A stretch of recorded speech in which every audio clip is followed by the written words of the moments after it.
What if you had instant analytics on your PDP images and a faster way to create content that performs better?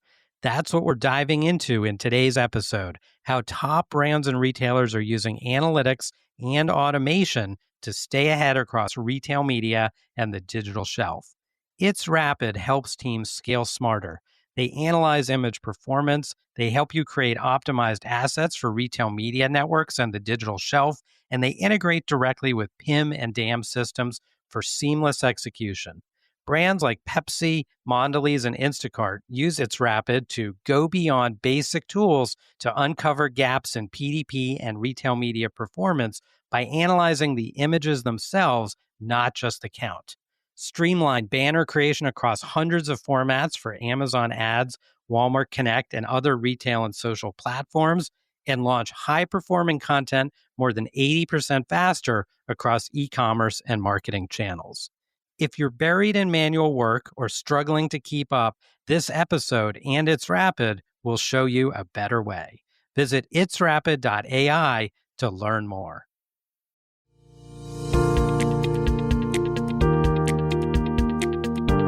Welcome to Beyond the Shelf with Dave Feinlieb. This show is an open exploration of the people and process behind e-commerce. Through conversations with innovators in the space, we learn the stories of these leaders and their strategies for e-commerce success. We publish new episodes every Tuesday morning, so be sure to subscribe wherever you get your podcasts. And now, here's your host, Dave Feinlieb.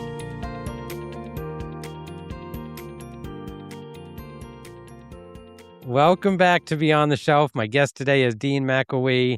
Dean, welcome to the show. Thank you. Thank you for having me on. Great to see you. You have tons of amazing experience that I want to talk all about, tons of knowledge to share on this episode.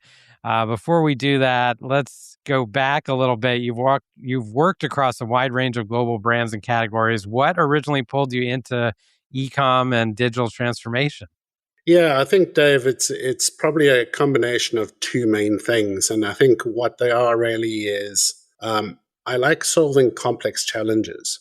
So ideally, when there is not a playbook that you can just pull out and run the same play, I quite like work like that, where you actually have to work out what's going on and work out what that complex challenge is, and then work out what the solution is. And that solution may not be something that's done before.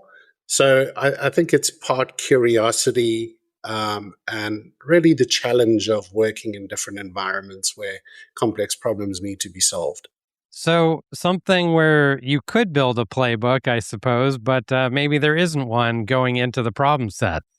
Yeah, absolutely. Often there's no playbook when I start, and then part of my job really is to put down a playbook and make it a repeatable thing that everybody can work towards and do. So that's normally where the fun comes in, is how do you make something scalable by making it repeatable and learning what drives it and what makes it tick. So great. Now, you've got category experience across DIY. You've worked at brands like Coke and Nestle and all sorts of different brands, but DIY most recently. Tell us about that and kind of the home improvement category. It's a little bit different than some of the other, let's say, CPG categories. Talk about that a little bit. Yeah, Dave, it is quite different to the other CPG categories. And, when I first moved into it, I thought I could just apply the same rules, which was probably a bit naive. But I think where it is quite different is there's a lot more information in those categories. When you're buying a thing like a tool, there's so many more variables that you have to think of from an e-commerce point of view. So there will be things like the power. Does it have a battery or not? Does it come with a warranty or not? There's so many more decision points than you typically find in other categories, which makes it quite an interesting category from an e-commerce point of view. I think the other one that is really interesting is you have a split audience, really, is that most e-commerce sites, let's call it Lowe's, Home Depot, the Deo Group in Europe, they're catering to both a B2C audience like you and me, who probably use a a tool for hours in a year or hours every 2 years like me versus somebody who uses this for hours in a day. So there are quite different sort of audiences that you got to cater to. Typically in a CPG type environment, you're very much catering to, hey, here's somebody shopping for their groceries, and so it's quite a different set of categories and quite a different set of dynamics. Great insight. So let's say I'm building out my content playbooks, my content strategy in DIY and home improvement. What does that mean in terms of what I'm going to do, considering I have those two audiences that I'm building for? Yeah, I think there are a couple of things that you've got to consider is your two audiences have very different needs. So suddenly a B2C audience is starting from the point of somebody who has anywhere from no knowledge at all through to somebody who may have a lot of knowledge that they've got because they've passed down, their parents taught them how to do DIY, they're pretty comfortable with it. So your B2C audiences there are quite, I wouldn't say developed, but they do sort of know what they need to do and right through to totally not knowing what to do. And the content has to cover both of those groups. And then what you have is you have the B2B audiences, which have totally different requirements, and they also often have a different location. So a B2B audience, you'll find somebody who's sitting on a job site, and he wants a new drill because if he doesn't have a new drill, he's not doing work, he's not earning money, he needs that in the next hour, he's probably going to be mobile first. So you've got to make sure you have those two necessities. And then if I come back to the B2C audience from a content point of view, they may need instruction on what to use this for, in what circumstance, in what context. You can't use a drill in every single application, so you need to provide more context for the shopper there from an e-commerce point of view. So I've got my two audiences. I'm building out my strategy. What are some of the operational pain points that brand managers and e-com teams are facing today when it comes to the digital shelf? I think there are a good couple. One is the pure scale. If you think of something like drill bits, you might have effectively 10 different SKUs with 10 different drill bits. Yeah. Each of those have different dimensions, each of those have different lengths, each of those have different applications. So what you have is a huge amount of assortment complexity in this sort of DIY home improvement category, because there's a huge amount of applications that each of these do, and there's a whole lot of categories that they can fall into. So unlike a lot of other CPG categories, a large tool manufacturer like a TTI who makes Milwaukee or a Stanley Black & Decker, they might be in as many as 60 different categories, each of those with different structures, each of those with different workflows in which they use. So often when you talk about this, you're talking about workflows and making sure I understand that.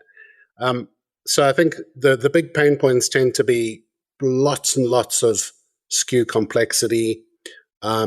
Lots and lots of content obviously needs to be produced for that SKU complexity. Yeah.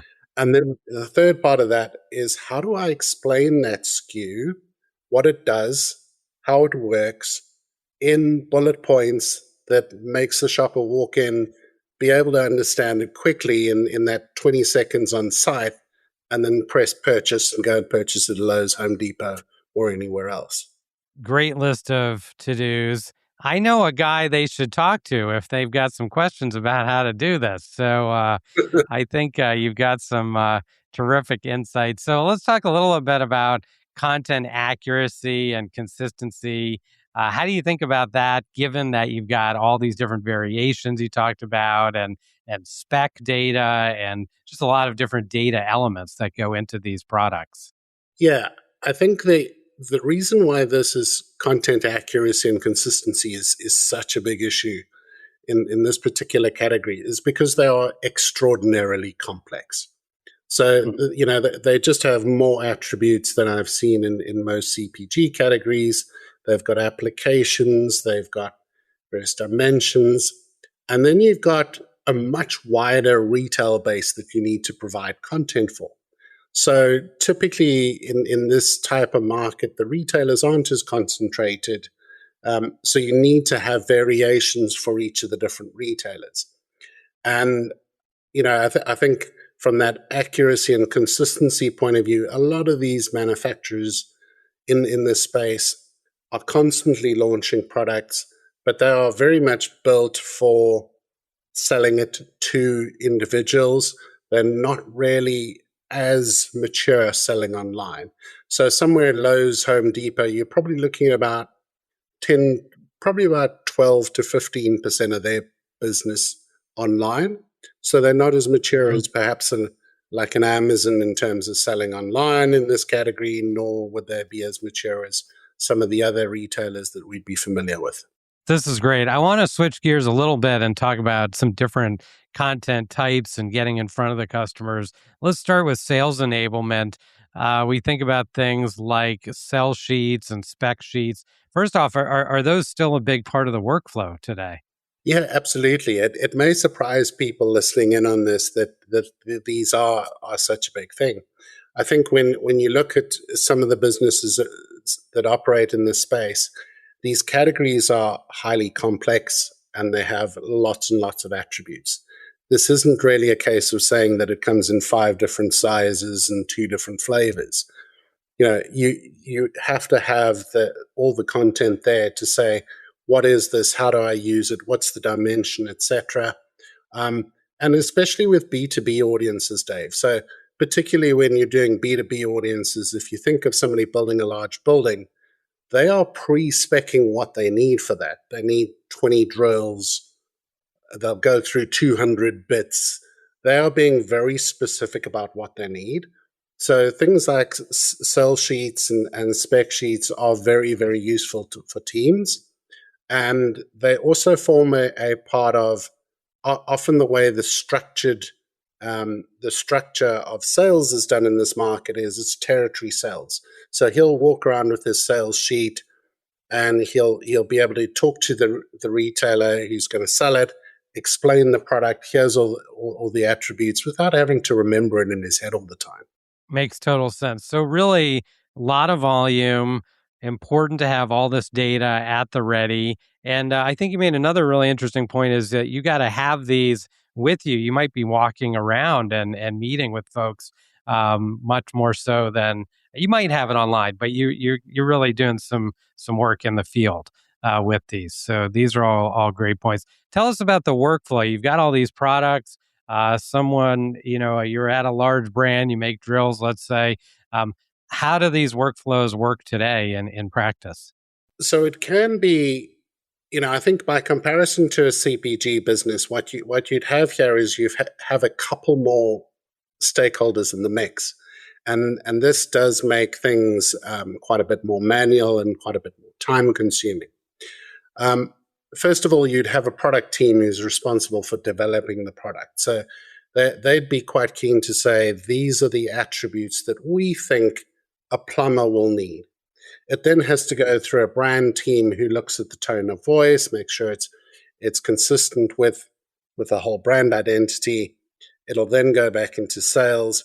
So it's quite manual. I think the other key part of this is that the bills of materials and all the things that sit upstreams of these have been captured in ERPs, and probably I think only in the last 3 to 4 years, probably 5 years, I'd say, a lot of the larger manufacturers are starting to get more into syndication pins and dams and getting really involved in that world, which is probably about 10 to 15 years, as you'd know, Dave, from your Syndigo days. It's probably about 10 to 15 years behind those. So those organizations are a lot less mature from a data point of view, which then makes the process quite complicated, numerous checks, numerous validations of each of the material as it works through. You've had a look at our sell sheets solution. What do you think? I think it's fantastic, Dave. I think that there are a couple of key things there. One is consistency. One is pulling from original data. And I think one of the most important things is this doesn't require a publish of an actual book. I think there are still a lot of manufacturers around the world in this space who in some cases are publishing large catalogs and paper catalogs. So I know of a business in Europe that up until 2 years ago was publishing a large catalog at the cost of about $1 million every 4 years. And the biggest problem with that is as soon as you publish the catalog, you launch 3 new products and it's out of date. So I think that ability to turn around quickly, accurately on brand without a huge setup is a huge advantage.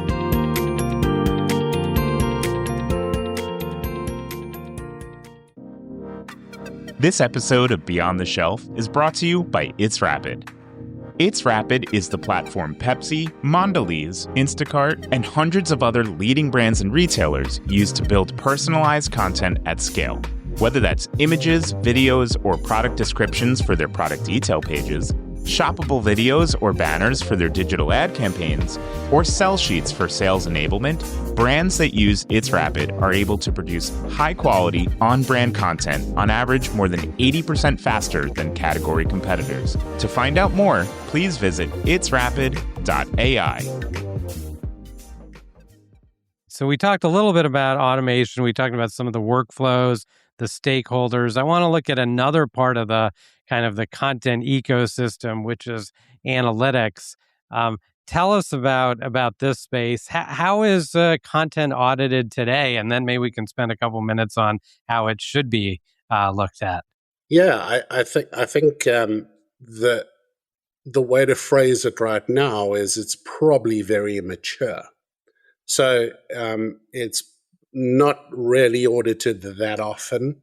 If we talk about a maturity curve and we say, I've just managed to collect the data, am I auditing and refreshing it? That is still relatively new. And that's partly resource and partly the cost of doing it up until now has been very, very high for clients who want to do it.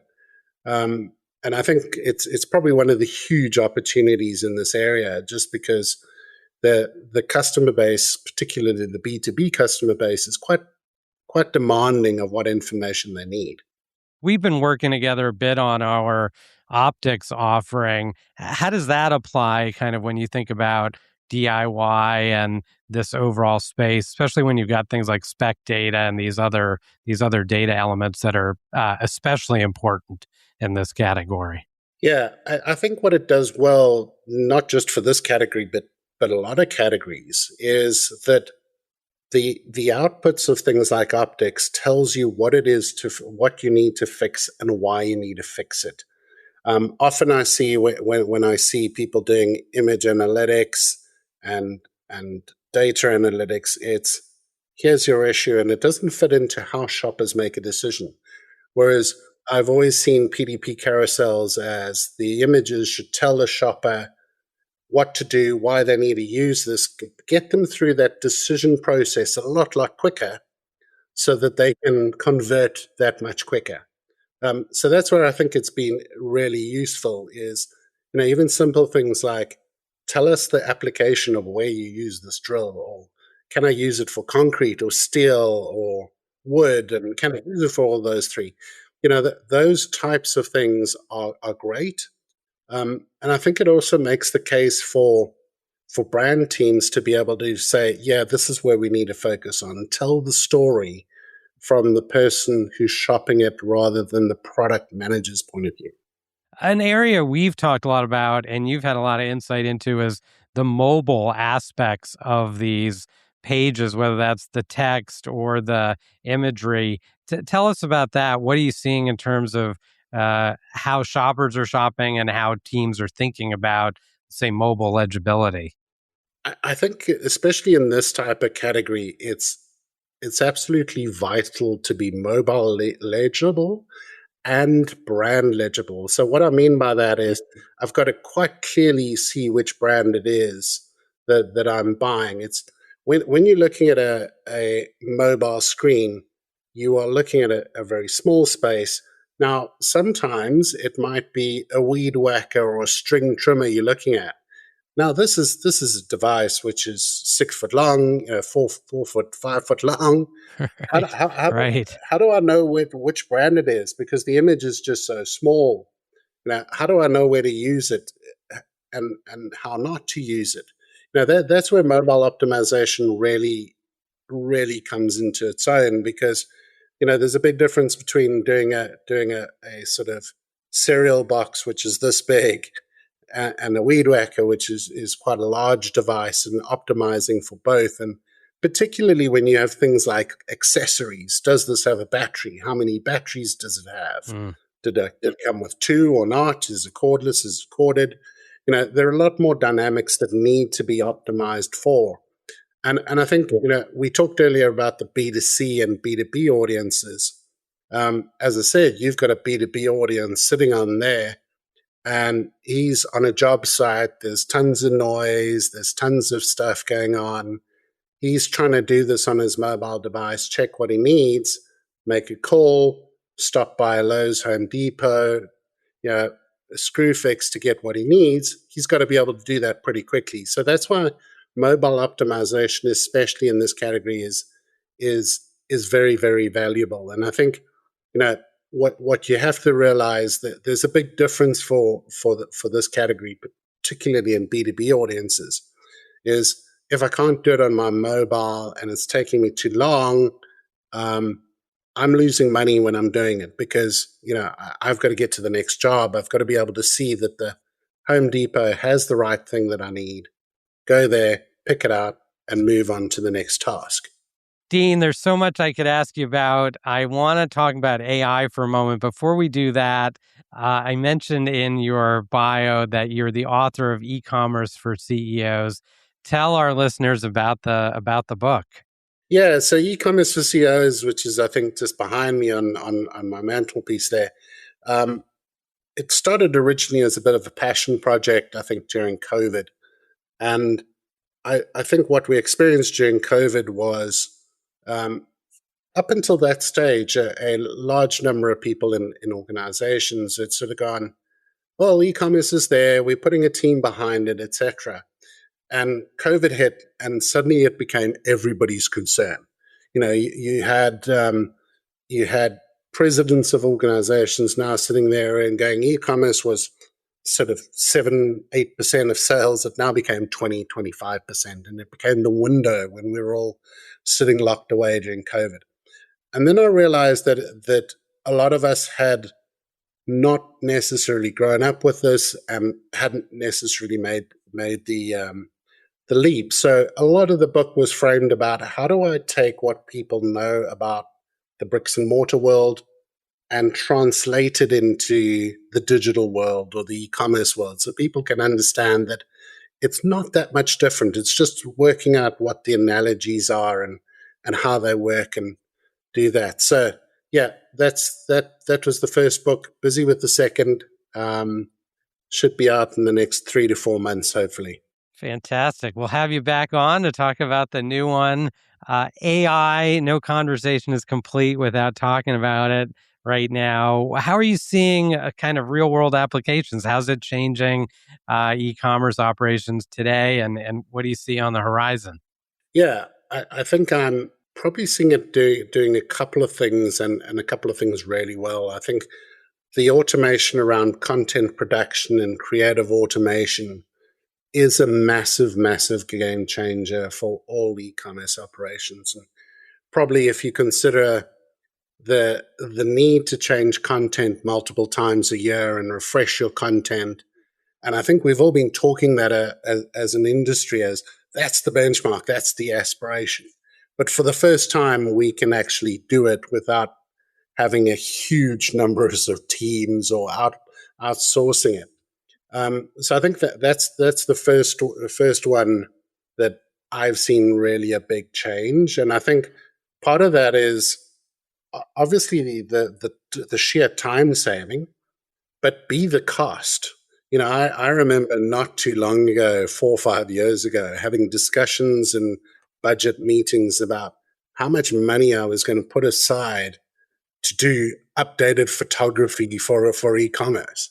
Right. And you look back at that and you go, did we really have 2-hour meetings to go, I'm going to spend $100,000 on changing and updating PDP content, and having to justify that to CFOs and the like, to go and say, yeah, this will go and it will, we all used to do lots of simulations on exactly how much uplift we'd get so we could justify.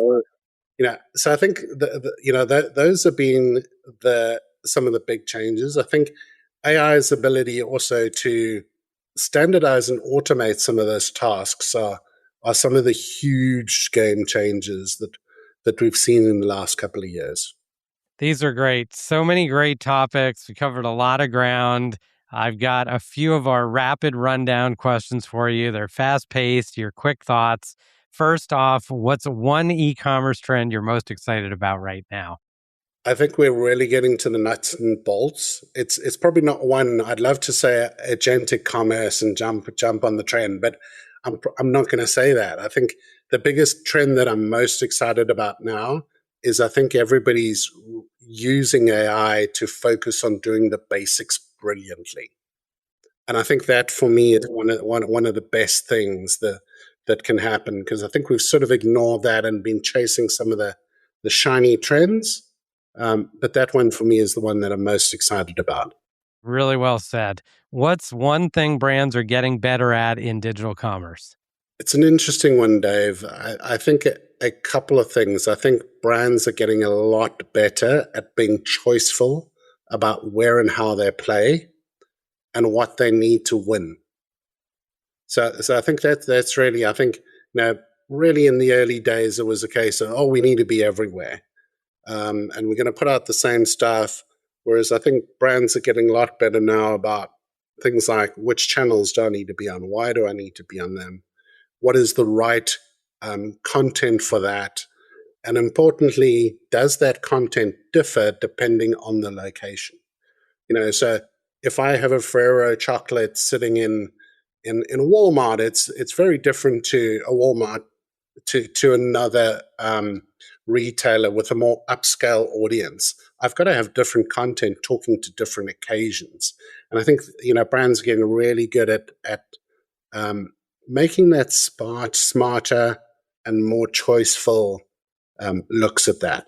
Great points. And Ferrero chocolates, by the way, one of my personal favorites. So we love working with them, and we love their products as well.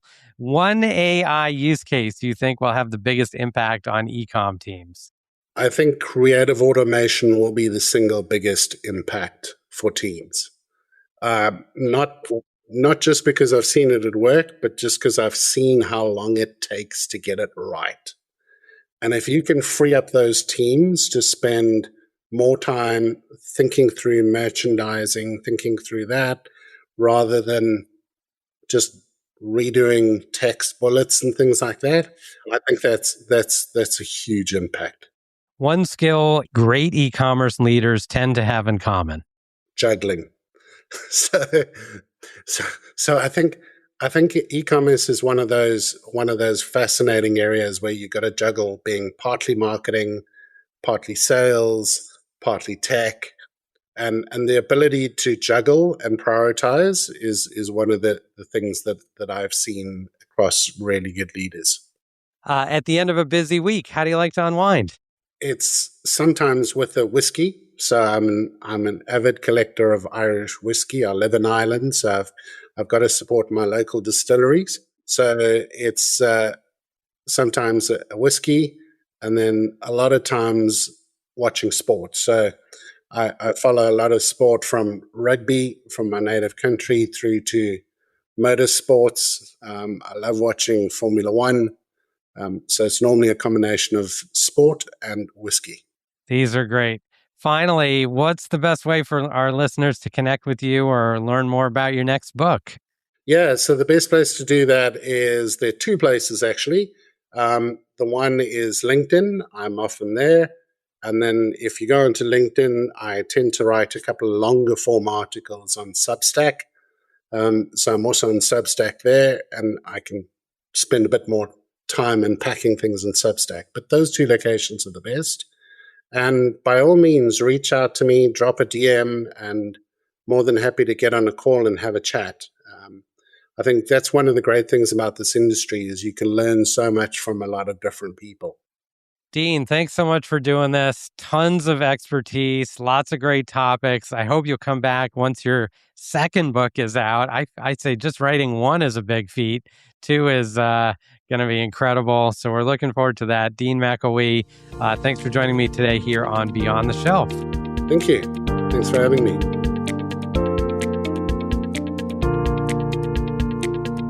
That's it for this week's episode of Beyond the Shelf.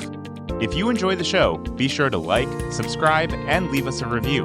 It really helps us grow. And feel free to share us with your colleagues so they too can hear weekly perspectives from the brightest minds in e-commerce. You can also check us out on LinkedIn, where we post clips from each episode, share Dave's takes on breaking industry news, and much more. Beyond the Shelf is a production of It'sRapid. Our host is Dave Feinlieb, and our producer is Jake Musiker. Thanks for listening, and we'll see you next time on Beyond the Shelf.